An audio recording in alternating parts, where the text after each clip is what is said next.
சென்னை வானிலை ஆய்வு மைய இயக்குநர் பாலச்சந்திரன் செய்தியாளர்களை சந்தித்து வருகிறார். நேரலையை பார்க்கலாம்.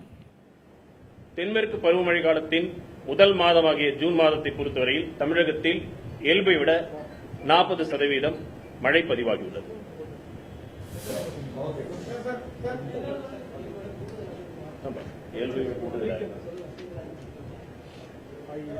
கட்டாயிருக்குமா?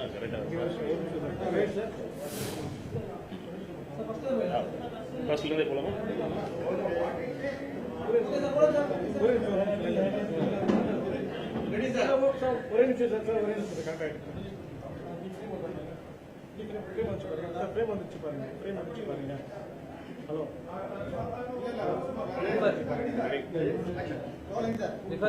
தென்மேற்கு பருவமழையானது கேரளா மற்றும் கர்நாடகாவில் வலுவடைந்து உள்ளது.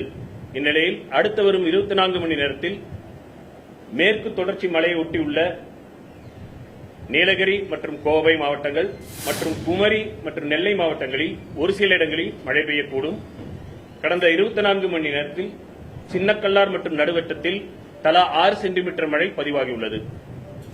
சென்னை மற்றும் புறநகரை பொறுத்தவரையில் வான மேகமூட்டத்துடன் காணப்படுவதுடன் மாலை மற்றும் இரவு வேளையில் லேசான மழைக்கான வாய்ப்பு உள்ளது.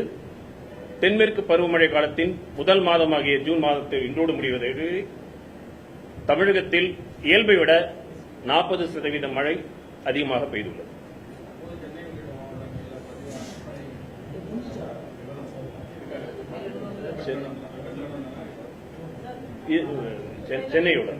சென்னையோட நமக்கு இதேதான்.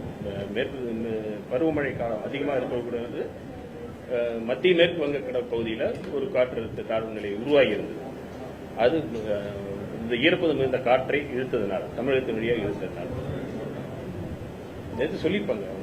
நேற்று சொல்லிட்டாங்களா? திருப்பி அதை எதுக்கு சொல்லி? ஆமா, இன்ஃபுளுயன்ஸ் இந்த பக்கமும் தென்மேற்கு பருவமழை இங்கேயே இருந்தது, அங்கே மேற்கு சுற்றி ஆந்திரா மற்றும் தெற்கு ஒரிசா பகுதி, வடக்கு ஆந்திரா தெற்கு ஒரிசா பகுதியில் இருக்கு.